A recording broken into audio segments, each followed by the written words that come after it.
मूर्ति लहान यानी कीर्ति महान, ये कहावत आपने काफ़ी बार सुनी होगी। लेकिन क्या आपको पता है हमारी बॉडी का एक छोटा सा ऑर्गन है जिस पर एक कहावत 100% फिट बैठती है।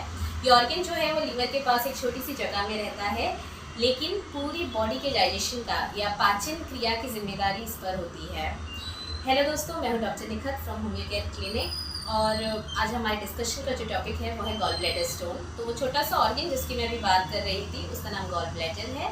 गॉल ब्लैडर के नॉर्मल फंक्शन जो होते हैं वो बाइल सेक्रीशन का होता है। गॉल ब्लैडर एक तरह का फ्लूइड सेक्रीट करता है जिसे बाइल कहा जाता है, जो इंटेस्टाइन में जाके आपके खाने के साथ मिलकर डाइजेशन की क्रिया जो है या डाइजेशन का काम जो है वो कंप्लीट करता है। कभी कभी बॉडी में क्या होता है कि बाइल या फिर कोलेस्ट्रॉल की संख्या, मात्रा या मिकदार जो है वो ज़्यादा हो जाती है, जो गॉल ब्लैडर में आकर एक जगह जमा हो जाता है और सॉलिडिफाई हो जाता है, जिसे हम गॉल ब्लैडर स्टोन कहते हैं। अब गॉल ब्लैडर स्टोन होने की वजह क्या हो सकती है? तो पहली और प्रिंसिपल वजह जो है वो है मोटापा, weight gain, rapid weight gain या रैपिड वेट लॉस। दूसरी वजह जो है वो है सीडेंट्री लाइफ या जिसे आम भाषा में हम डेस्क जॉब भी कहते हैं। तीसरी वजह जो है वो है family history of gall stone. अगर आपकी फैमिली में गॉल स्टोन की हिस्ट्री रन कर रही है तो आपको भी गॉल स्टोन होने के चांसेस हो सकते हैं। अब इसके लक्षण क्या होते हैं, ये कैसे पता चलता है, इसके सिम्टम्स क्या होते हैं?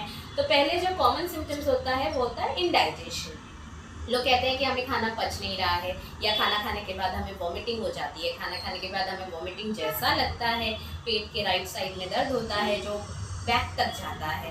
तो ये सारे जो हैं वो कॉमन सिम्टम्स हैं या इंडिकेटिंग सिम्टम्स हैं जो गॉल ब्लैडर स्टोन की तरफ इशारा करते हैं, जो अल्ट्रासोनोग्राफी या सीटी स्कैन से आप कंफर्म करवा सकते हैं।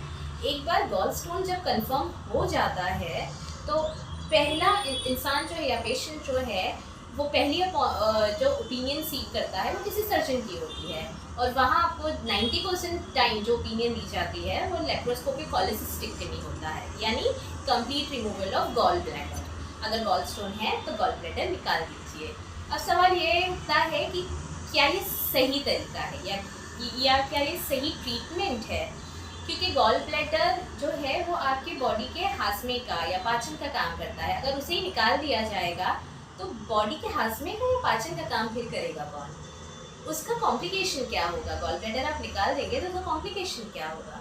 तो एक बार जब आप गॉल ब्लैडर निकाल देंगे तो आपको लाइफ टाइम एंटी एसिड पर या एलोपैथिक मेडिसिन पर रहना होगा जो आपकी बॉडी के हाजमे का काम करेगा, which is not a right way of treating any disease. अब ऐसे वक्त में क्या किया जाए? तो ऐसे वक्त में आप जिस पैथी की तरफ आ सकते हैं दैट इज़ होम्योपैथी।